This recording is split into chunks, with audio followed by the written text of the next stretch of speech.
થઈ ગયું સારું રેડી મળી ગયું. સદગુરુ મહારાજની પ્રથમ નમ ગુરુદેવને એની આત્મા મુજ જ્ઞાન જ્ઞાન થકી ગોવિંદ ઓળખ્યા ગુરુ ગોવિંદ દોનો સદગુરુ મહારાજ.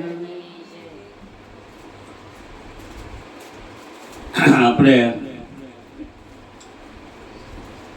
અત્રય રુચિ અને અંચોયા એના ઝૂંપડે જે આવે છે, એક પછી એક દિવસ જતા સમય વીતી ગયો અને એક વખત સતી અંચોયા વનફળ લઈને આવે છે. અત્રય રુચિના આંખમાંથી આંસુ વહ્યા જાય છે. અંચોયાજી જોઈને કહે છે કે સ્વામિનાથ, આ તમારે આંખમાંથી આંસુ કેમ જાય? મારી કોઈ સેવામાં ખામી છે? મારી કોઈ ભૂલ આવી છે? ના, પણ મને એક જ વિચાર એવો થાય છે કે ત્યાં મારી ઉંમર 1000 વર્ષની અને તારી 18 વર્ષની ઉંમર છે. એનું કોઈ તમે ટેન્શન ન લો, કારણ કે તમારી ઈચ્છા જે હોય એ મને વાત કરી દો કે આ ઉંમરે મારે 68 તીરથ કરવાના. અરે સ્વામિનાથ, જાઓ, હું તમને વચન આપું કે આ ઉંમરે હું તમને 68 તીરથ કરાવીશ. અરે સતી, ચાલો કે આપણે સુરદાસ કોઈ આંખે પૂજે નહીં તો તમે બાવડું થોપીને પણ મને લઈ જાશો, કે હાથ પકડીને પણ તમે જાત્રા કરવા લઈ જાશો. પણ આ મારું શરીર એવું છે, ચાલી શકાતું નથી, અને તમે કઈ રીતે લઈ જાશો? કે નહીં, મેં વચન દીધું છે, હું તમને 68 તીરથ કરાવીશ, એટલે તમારે કઈ ચિંતા કરવાની છે નહીં.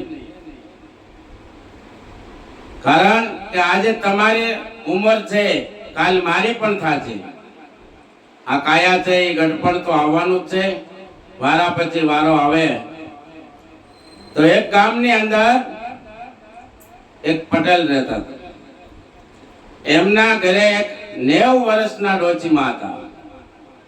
તો સાંભળજો કે 90 વર્ષના ડોચીમાં અને એના વહુ એને કેવી રીતે રાખે એ આપણે જાણવાનું.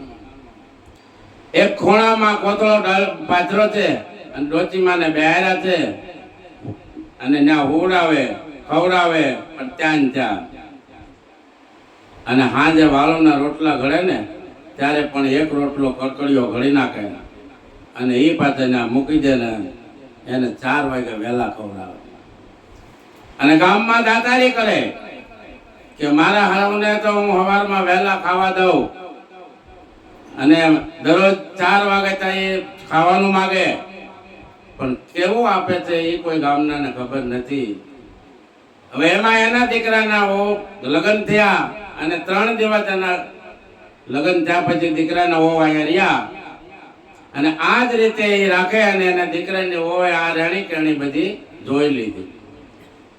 હાજે રોટલા ગળવા બેહે છે, વાળોના રોટલા કરે છે, ત્યારે એની હાવું કહે છે કે એક સાંભળ્યું કે એક રોટલો વધારે ગળજે, કારણ કે આ ડોચીમાને 4 વાગ્યાનું વહેલા ખાવા જોઈએ છે, અને કરકડીઓ રાખજે હો, મોઢામાં દાંત ને ખાય હું. ત્યારે એ દીકરી બહુ ડાય છે, સારા સંસ્કારની દીકરી છે કે બા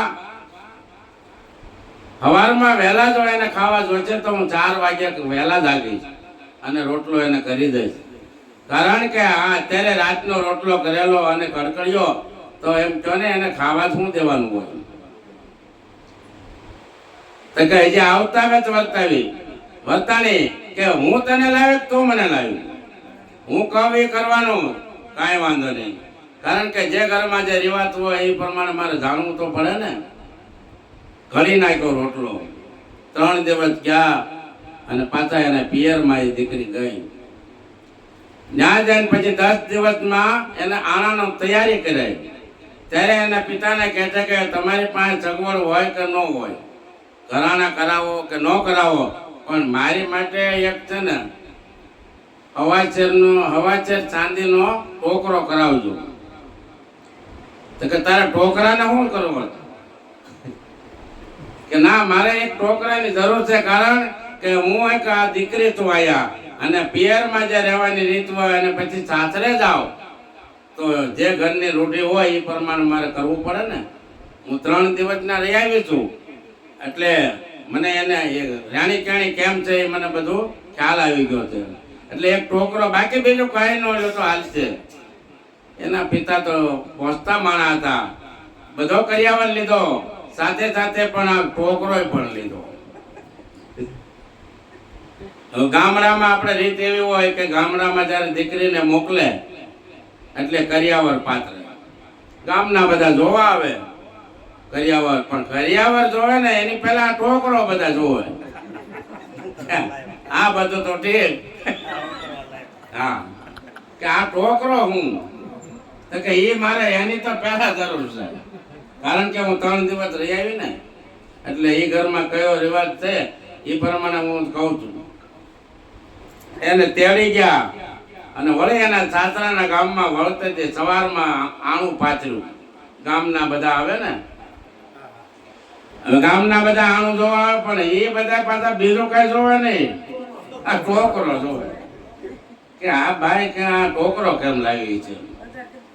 પણ તમારી ગોળ હાજુ ન કે મારી જેવું કોઈ હોય ને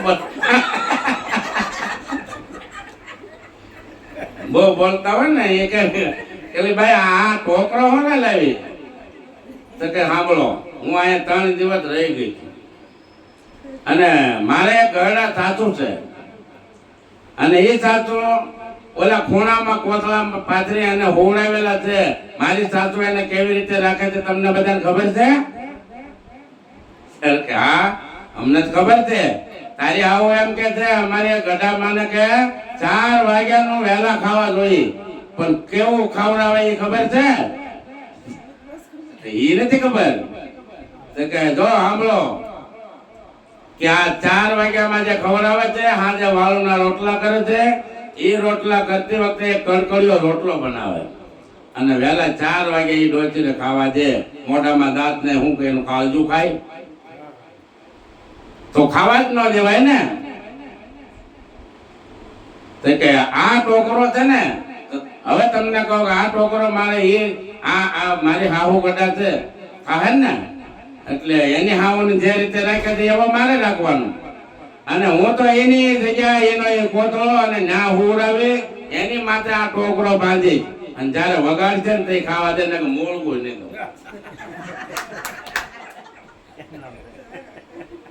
જયારે ટોકરો વગાડશે ને ત્યારે જ ખાવા મળશે, બાકી નહીં મળે.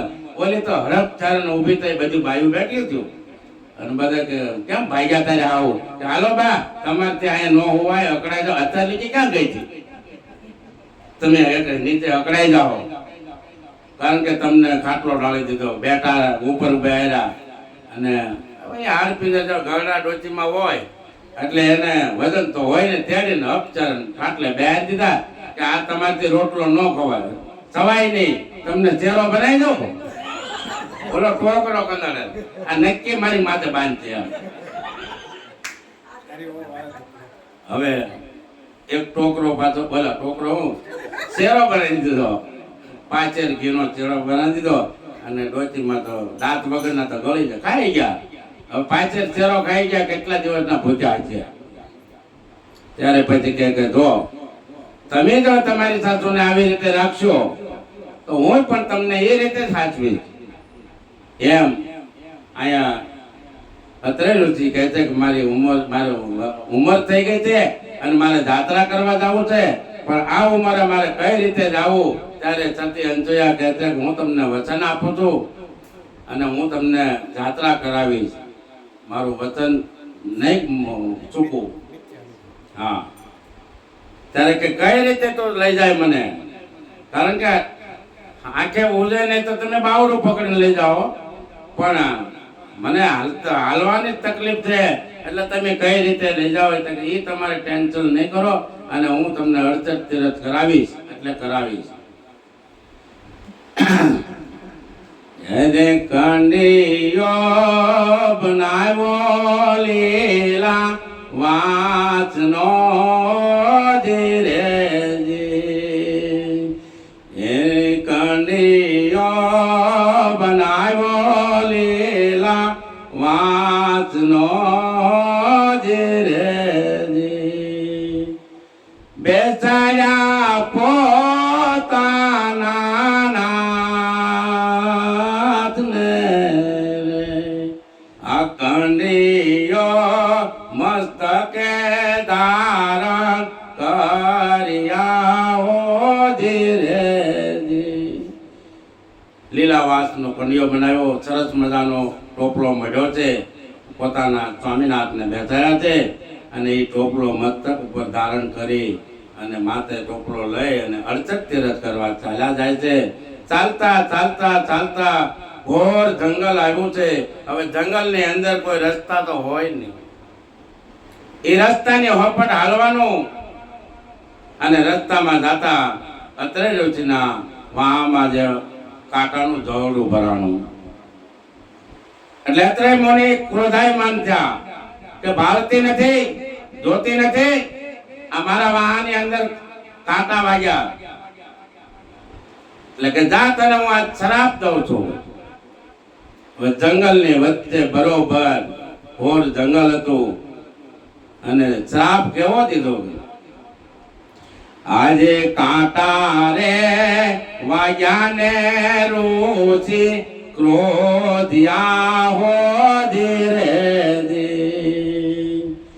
અને દીધો સતીને શ્રાપ રે આજે કાંટા રે વાગ્યા ને રુચિ ક્રોધ્યા હો ધીરે બરોબર માથા ઉપર સૂર્યનારાયણ આવ્યા છે અને એટલામાં કે આજ સૂર્ય રે આત્મેને તારો રંડા પોધો ને હોય દે. સૂર્ય આત્મેને એટલે તારો રંડાપો હોય. સતી વિચાર કરવા માંડ્યા કે સૂર્ય આત્મે અને મારો રંડાપો, તો મારો રંડાપો કઈ રીતે થાય કે મારા સ્વામીનાથ વહી જાય તો થાય ને. બરોબર સૂર્યનારાયણ માથે આવ્યા છે અને સ્વામીનાથ જાય એની એને કોઈ પડી નથી, પણ એની વચન તે લીધું, જો મારા સ્વામીનાથ વયા જાય તો મારું વચન જાય. રઘુકુળ રીતે સદા ચલે આયે, પ્રાણ જાય પણ વચન ન જાય. આ વચનના કિંમત હતી અને અત્યારે વચન આપે કે હાલ તને હું બોલો નથી દેતો પૈસા કે દેતો નથી, અરે પણ હું કામ ન જાઉં, હું કબૂલી લઉં. વળી પાછી એને બે પડે કે એ તો મેં ખોટું એટલે નીકળી જાય. પણ વચનનું માન હતું પહેલા, વચનનો મહિમા હતો પહેલા અને અત્યારે હોય સ્ટોપના કાગળમાં સહી કરેલી હોય ને તો પાછો મુંજાઈ જાય, ક્યાં જાય એને કરવું જ પડે જાય. એટલે એનું વચન જાય એની માટે એની સૂર્યનારાયણ સામું, હે સૂર્યનારાયણ તન મન ધનથી જો મેં પતિવ્રતા ધર્મ બજાવતી હોઉં તો તમારું રક્ષણ કરજો, રક્ષણ કરજો, રક્ષણ કરજો 3 વખત બોલ્યા. એટલે સૂર્યનારાયણ ને મૂંઝવી દીધા. જો તમે આ પતિવ્રતા નારી સૂર્યનારાયણ ને થંભી દીધા, થોભી લીધા અને કહે છે કે મને દાવાનું કીધું નહીં, રોકાવાનું કીધું નહીં અને મારે તો રક્ષણ કરવાનું, અહીંથી આડું તપ મૂકી દીધું. હવે તપ મૂક્યા, દિવસ થઈ ગયો 6 મહિનાનો, દિવસ હાથમાં નહીં, અત્રે નથી કઈ મરે નહીં અને ઓલાનો રંડાપો આવે નહીં. 6 મહિનાના દિવસ કરી નાખ્યો અને અહીંયા મજૂર લોકો કામ કરતા હોય, ખેડૂતમાં દાળીએ મજૂરી જતા હોય અને દિવસ હાથમાં ને વારે ઘડે ઊભા થાય, ક્યારે હાથમ છે, ક્યારે હાથમ છે. તમે જોજો ખેડૂત છે ને, ખેડૂત દાળિયા લઈ જાય પણ ઉનાળામાં પછી વાંધો નહીં, ચારામાં લઈ જાય કે લેજો હબજન એમ. મશીન હાલતું હોય એટલું હાલે બિચારા, કામ કરતા હોય ને. હવે આ દિવસ લાંબો થયો અને ઇન્દ્રલોકનું સિંહાસન ઇન્દ્ર રાજાનું સિંહાસન ડોલવા લાગ્યું કે આ કોણ આવ્યું આ પૃથ્વી માથે કે સૂર્યનારાયણને થોપી લીધા અને કેમ જ્ઞાનને અટકાવી દીધા તે વિષ્ણુ ભગવાનને જગાડ્યા.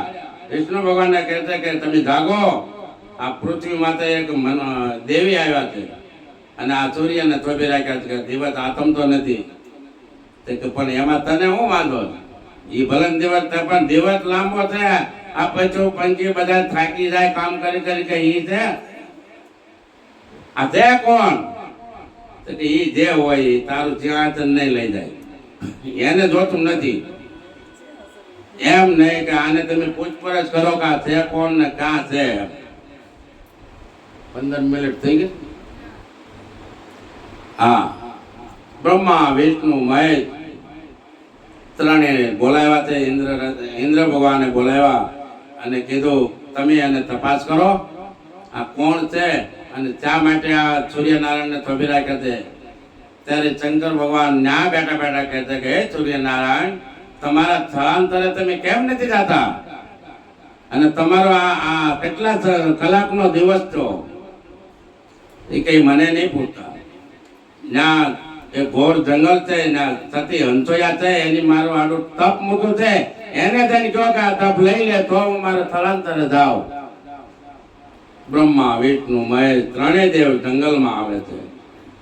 જો ભગવાન મેળવવા હોય તો કઈ રીતે મેળવવા અને ભગવાન મળે તો હું માગવું, આ બધું છે ને માગતા આવડવું જોઈએ. એક ગામની અંદર સુરદાસ હતો. હવે સુરદાસ હોય એટલે સુરદાસ કઈ કામ તો કરે નહીં. પછી એને એવો વિચાર કર્યો કે હવે હું કઈ કામ કરી શકું છું. બેઠા બેઠા એક જગ્યાએ બેઠા અને ભગવાનને પૂજા પાઠ કરી ભક્તિ કરે. ભક્તિ કરે એમાં શંકર ભગવાન પ્રગટ થયા. માગ જોજો, આમાં માગતા આવડવું જોઈએ. સુરદાસ હતો તો કે હું માગું એ આપજો ને કે હા. તો કે તો હું માગું છું મારા વચલા દીકરાની હોવ વચલા માળે અને હું અહીંયા હોનાને હિંડોળે બેઠો બેઠો જોઉં હોનાની ગોળીએ સાજ કરે. જો કેટલું માગ લીધું. એકલો હતો, 3 માળનું વચલો માળ એટલે 3 દીકરા હોય તો વચલો માળ થાય ને. વચલા દીકરાની હોવ વચલા દીકરાની હોવ હોનાની ગોળીએ સાજ કરે. બધું બેહું બધું માગી લીધું. આમાં બધું આવી જાય. આયા બેઠો બેઠો પાછો હોનાને હિંડોળે હું બેઠો બેઠો જોઉં. એટલે આવું જે માગતા ભગવાન મળે તો અમુકને માગતા ન આવડે. અને હવે અહીંયા આપણે ભલે સૂર્યનારાયણ ઉભા છે, 6 મહિનાનો સમય થયો છે. હવે આપણે આવતા ગુરુવારે પાછા એ સૂર્યનારાયણ ધાકરો જેવું ચાલે કે ભલે બધે દિવસ કે રાત નો પડે. બરાબર ને? સદગુરુ મહારાજ ચાલે ભલે ઉભા. આપણે અઠવાડિયાનો દિવસ